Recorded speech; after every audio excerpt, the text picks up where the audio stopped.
Hello everyone, আশা করি আপনারা সবাই ভালো আছেন। আমরাও ভালো আছি।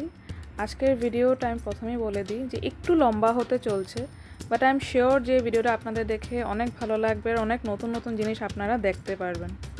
দিনটা ছিল 14th of November।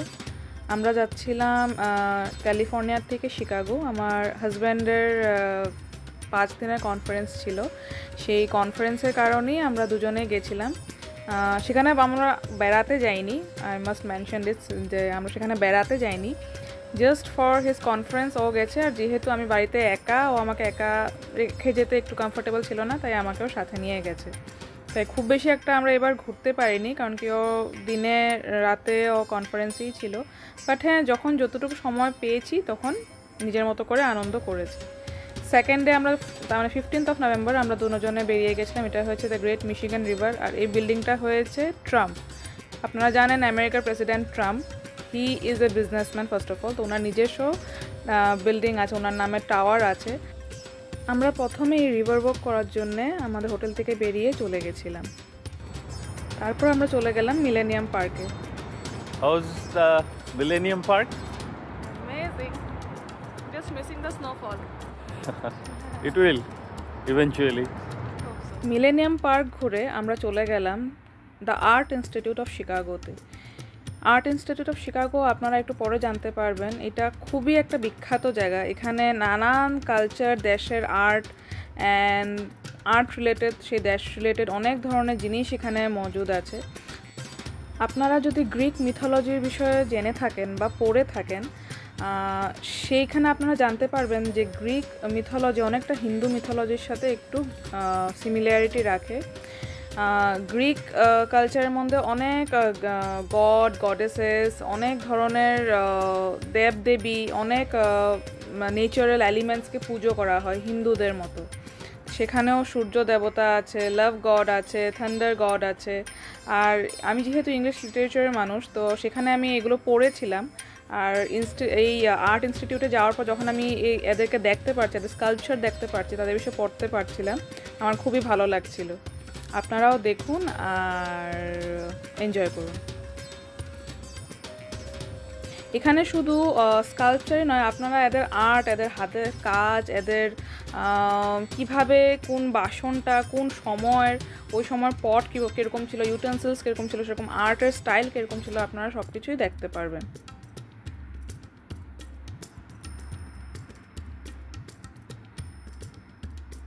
আমি চেষ্টা করছি কোন পেন্টিংটা কিসের বা কোন স্কাল্পচারটা কিসের সেটার নোটগুলো সাথে সাথে আপনাদেরকে দেখাতে, যাতে আপনারা বুঝতে পারেন যে কোনটা কী।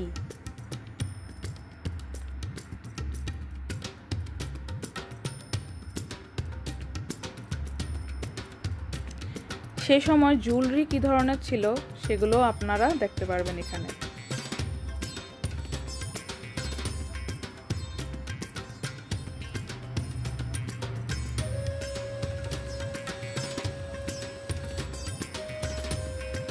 সবগুলো মার্বেলের কিছু তৈরি, কিছু পাথরের তৈরি, আর কিছু কাঠের তৈরি।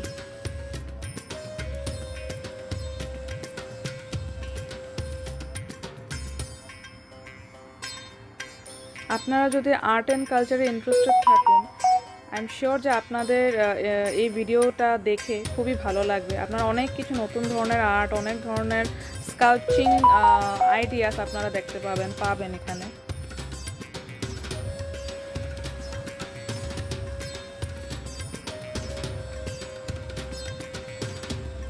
And the best thing is, এত হাজার হাজার বছর পুরানো হওয়ার পরও এই পেন্টিংগুলো বা এই আর্টগুলো একটাও কিন্তু নষ্ট হয়নি, যেমনটা তেমনই আছে। না এটা কোনোখান থেকে ড্যামেজ হয়েছে, না এখানে পোকা ধরেছে, না এগুলো কালার ফেড হয়েছে। এটা হচ্ছে সেই সময়ের কয়েন্স,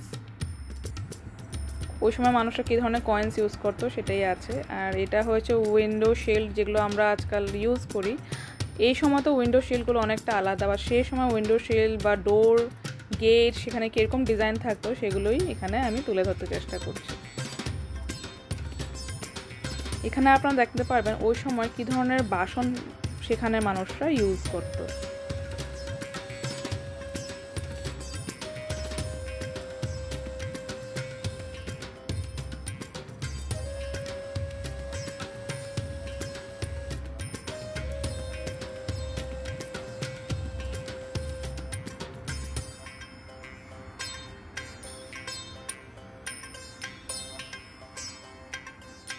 সে সময় পুরুষ আর মহিলারা কী ধরনের জুয়েলারি ইউজ করতো আপনারা দেখতে পারবেন এখানে। কী ধরনের ইয়াররিংস ইউজ করতো, কী ধরনের ব্যাঙ্গলস ইউজ করতো, কী ধরনের নেক পিস ইউজ করতো আপনারা এখানে দেখতে পারবেন।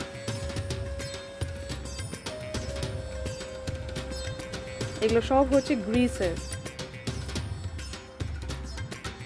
তারপর আমরা চলে আসছি ইন্ডিয়ান আর্ট অ্যান্ড কালচার সেকশনের সাইডে। এখানে আমাদের হিন্দু গড গডেসেস, তারপর হিন্দু আমাদের ইন্ডিয়ার রিলেটেড জুয়েলারি বা ইন্ডিয়ান কালচার যত রিলেটেড যত যা আছে সব আমরা এখানে দেখতে পারবো। ইন্ডিয়ান আর্ট অ্যান্ড কালচারের পাশাপাশি ছিল চাইনিজ আর্ট কালচারের সাইডটা, যেহেতু this all are part of the great South Asian continent. তাই সাউথ এশিয়ান কন্টিনেন্টের যত দেশ আছে, যত রিজনস আছে, সবখানেরই আর্ট কালচার এখানে একসাথে একটা সেকশনে রাখা হয়েছিল। আর এই জায়গাটা পুরোটাতে আমাদের হিন্দু দেব দেবীদের মূর্তি ভরা ছিল। আমি সবাইকে দেখাচ্ছি, এই হচ্ছে আমাদের শিব পার্বতী, নটরাজ আছে, বিষ্ণুদেব আছে, রাধাকৃষ্ণ আছে, লক্ষ্মী নারায়ণ আছে, তারপর আমাদের ব্রহ্মা দেবতা আছে, অনেক গড গডেস, অনেককে তো ধরেন আমি বলতেও পারছি না, তাদেরও আছে এখানে। মা কামাখ্যা আছে। এইগুলো সব কালেকশন ওরা এখানে খুব সুন্দরভাবে মেনটেন করে রেখেছে। এই পুরোটা হয়েছে Hindu art culture, Indian art culture section. The great Lord Brahma. প্রত্যেকটা আর্ট, প্রত্যেকটা স্কাল্পচার কোথার আর কে তারা সব কিছুরই নিচে সুন্দর করে এক্সপ্লেনেশন দেওয়া আছে। প্রত্যেক বাঙালির গর্ব স্বামী বিবেকানন্দ। আমরা কম বেশি সবাই ওনার বিষয়ে আমরা জানি।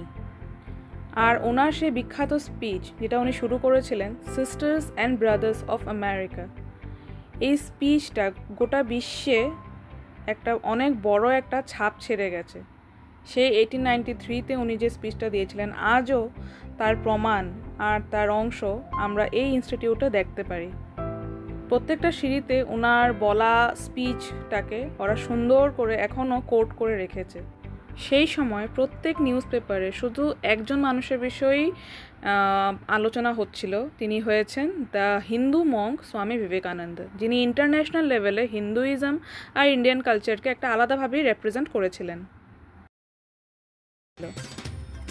তারপর আমরা চলে যাই ইউরোপিয়ান আর্ট সেকশনে, যেখানে ইউরোপের নানান ধরনের পেইন্টিংস, নানান ধরনের আর্টিস্টের পোর্ট্রেট সেখানে করা হয়েছিল।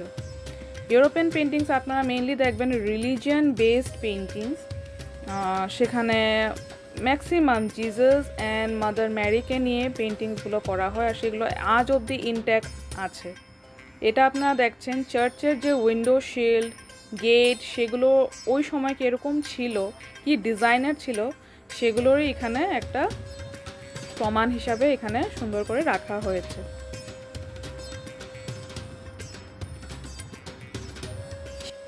চার্চের দরজা, জানলা বা উইন্ড পাস হওয়ার জন্য ভেন্টিলেশন কী ধরনের ছিল সেগুলো এখানে রাখা হয়েছে।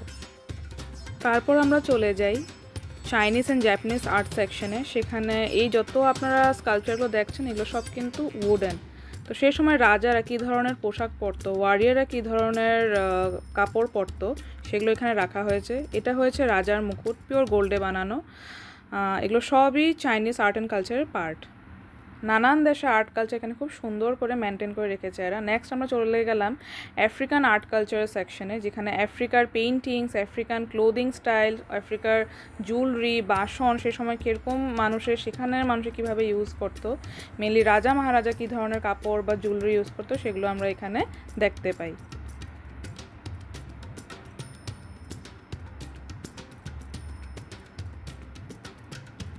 এগুলো সব হয়েছে সেখানে রাজা আর সেখানে সেনাপতির কাপড়, জুয়েলারি আর ওদের ওয়েপন্স এখানে রাখা হয়েছে।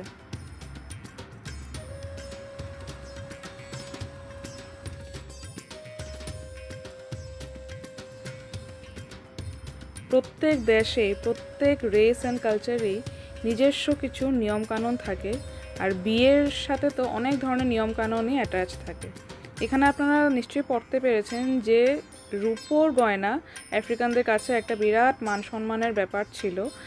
আর এই যে বক্সটা দেখতে পাচ্ছেন, এই বক্সটাতে কুরআন রাখার জন্য প্রত্যেক ছেলেরা তার হবু বউকে বিয়ের আগে গিফট হিসেবে দিত।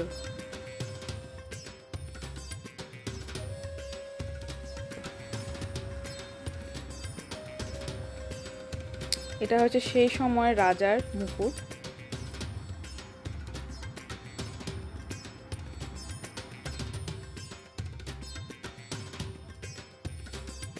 প্রত্যেক দেশেরই কিছু ইউনিকনেস আছে, কিছু স্টাইল আছে, আর সেগুলো মিউজিয়ামে না আসলে হয়তো দেখতে পারতাম না, জানতেও পারতাম না। ওরা যুদ্ধের সময় এই ধরনের পোশাকগুলো পরে যেত। আশা করছি যে এই ভিডিওটা আপনাদের কাছে কিছুটা হলেও ইনফরমেটিভ হচ্ছে আমার কাছে, কারণ কি এটা খুবই ইনফরমেটিভ ছিল সেখানে যাওয়াটা। এটা হচ্ছে আফ্রিকান আর্ট, আপনারা দেখতে পাচ্ছেন। কালারগুলো দেখেন আজও যেমনটা তেমনই আছে। নেক্সট আমরা চলে গেলাম এনশিয়েন্ট ইজিপ্টের আর্ট দেখতে। Now we know that Egypt is mainly famous for pyramids and mummies. এই মামিটা যে মানুষটার তার হাইট অ্যান্ড সাইজ হিসাবে এই কফিনটা বানানো হয়েছে অবশ্যই। আর সেই মানুষটার লাইফে উনি কী অ্যাচিভ করেছে, ওনার লাইফের স্টোরিকে, সেটা সব কিছু খুব সুন্দরভাবে এই পুরো কফিনটাতে পেইন্ট করা হয়েছে। ইজিপ্টের আর্ট অ্যান্ড কালচারটাও খুবই সুন্দর, খুবই দারুণ। সেই যুগের পাথরের মধ্যে, মার্বেলের মধ্যে খোদাই করা জিনিসগুলো বা পেইন্ট করা জিনিসগুলো যে আজ অবধি ইনট্যাক্ট, আপনারা ভাবলে অবাক হয়ে যাবেন। নেক্সট আমরা চলে গেছিলাম একটা আসলকারেরই মামিফাইড কফিন দেখতে। সেখানে ভিতরে মামি রাখা ছিল, অ্যান্ড কার মামি, উনি কে, ওনার আইডেন্টিটি কী, সব কিছুই আপনারা দেখতে পাচ্ছেন স্ক্রিনের মধ্যে। সে জায়গাটাতে একটু তো ভয় লাগছিল, কিন্তু ভয় পেলে নতুন কিছু এক্সপিরিয়েন্স তো করা যাবে না। এই রোডটা স্বামী বিবেকানন্দের নামে দেওয়া হয়েছে। এটা আর্ট ইনস্টিটিউট থেকে বেরিয়েই এই রাস্তাটা আপনারা দেখতে পারবেন। তারপর দুদিন আমি একাই ঘুরলাম, আশপাশটা দেখলাম, কারণ কি আমার হাজব্যান্ড পুরোপুরি কনফারেন্সে ব্যস্ত ছিল, তো আমি নিজেই আশপাশটাতে গিয়ে ঘুরে টুরে চলে এসেছিলাম। অ্যান্ড তারপর এইখানটাতেই হয়েছে ওর কনফারেন্স, আমি ভিতরটা একটু দেখিয়ে দিচ্ছি, আপনারাও দেখুন। আর ওর এই কনফারেন্সটা অ্যাকচুয়ালি ওদের হার্ট অ্যাসোসিয়েশন সোসাইটির থেকে করা হয়েছিল। এটা ওদের 100th ইয়ার অফ কনফারেন্স ছিল হার্ট অ্যাসোসিয়েশনের, তো অনেকটা বড় ইভেন্ট ছিল। অনেক হাজার মানুষ এখানে এসেছিল, গ্যাদার হয়েছিল, and the experience was really fantastic. And তারপর শিকাগো ছাড়ার আগের দিন ও কনফারেন্স থেকে চলে এসেছিলো, সেদিন একটু তাড়াতাড়ি হয়ে গেছিলো ওর, বিকজ লাস্ট ডে ছিল। তো আমরা ডিসাইড করলাম যে কদিন তো বিজি ছিলাম, লাস্ট দিনটা অ্যাটলিস্ট একসাথে কাটাই। বাট বের হয়ে দেখি বৃষ্টি, ওর আস্তে আস্তে অনেকটা দেরি হয়ে গেছিলো, প্রায় 1:30 বোধহয় বেজে গেছিলো। বাট স্টিল ডিসাইডেড ছিল অ্যাজ বিকজ, তাই আমরা বের হয়েছি, যতই বৃষ্টি, ঝড় ঝাপটা, ঠান্ডা যাই থাকুক। তো একটু দূর হেঁটে আমরা একটা দোকানের সামনে দাঁড়িয়েছিলাম, কারণ কি আশেপাশে রেস্টুরেন্ট কোথায় আছে কিনে আমাদের একটু খুঁজতে টাইম লাগছিলো, আর বৃষ্টিও তো অনেক পড়ছিল।